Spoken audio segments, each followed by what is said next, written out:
morning. We're here today in Fort Jones, California, Klamath Mountains, very northern California.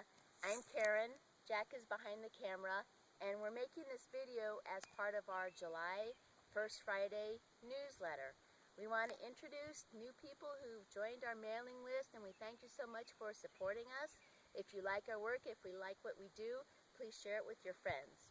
As I've told many of you, when I make a piece of jewelry, they're all inspired by nature, and for a lot of them, I use the actual object from nature to get the impression or the texture for the jewelry. So on this beautiful July morning, it's a perfect day for giving you a peek at the California Poppy jewelry and just how I begin making the pieces. So I'm standing out here in our front yard basically, and as you can see, we've got poppies blooming all around. So the way I begin is I look through the leaves. I sort through the leaves and I look for those that are the right size and have some interesting shape and pattern to them that I think will translate into a beautiful piece of jewelry that you'll enjoy. And it doesn't take much, just a leaf here and there from one or two plants, and I'm set. And here we go, the beginning of a California Poppy earring.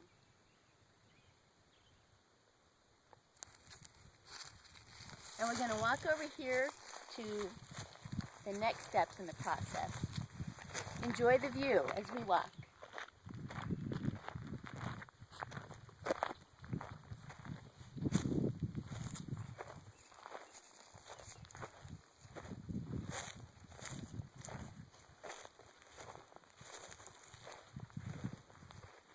Here we are in the shade, that's much better. So the next thing I wanted to show you is the variety that I find in the leaves around here. So here's an example. Once I've clipped several pieces of poppy leaf, I like to keep them in a bowl of water until I'm actually ready to use them with the silver, because this keeps them fresh and keeps their shape nicely. But just take a look at that. Here are 4 leaves. As you can see, there's quite a variety in the shape and pattern, but I think all of these will make some interesting, beautiful jewelry. Now I'm going to spare you the gory details of my studio, because frankly, it's a mess this morning. But I've brought out a couple of examples so you can see what the next steps in the process look like. So right here I have a snippet of California poppy leaf, and it's pressed into the silver clay. And as I've told many of you, it does start off looking and feeling just like clay, and you can see that for yourself here. And then over here, this is what it looks like after the charm has gone into my kiln, fired for 2 hours at 1650 degrees Fahrenheit, and all of those silver particles begin to sinter, to rub up against one another, stick together, and make a piece of fine silver or nearly pure silver. And on this finished piece, I put a little bit of patina just to add some darkening to the leaf pattern to give it some contrast so that the pattern shows up better. And you probably noticed there's a size difference between this fresh piece here and this fired piece here.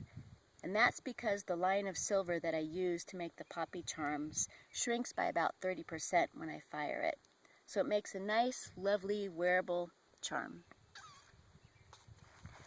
Oh, and as you can see, here's the finished product dangling from my ears this morning. So that's about it. Again, we wanted to welcome the new subscribers to our newsletter, and thank you for following us. Let's see, we have our next show coming up in just a couple of weeks in Salem, Oregon. That's the 3rd weekend of July. Any of you who can come out and see us, please do. And thanks very much for supporting Eggtooth Originals.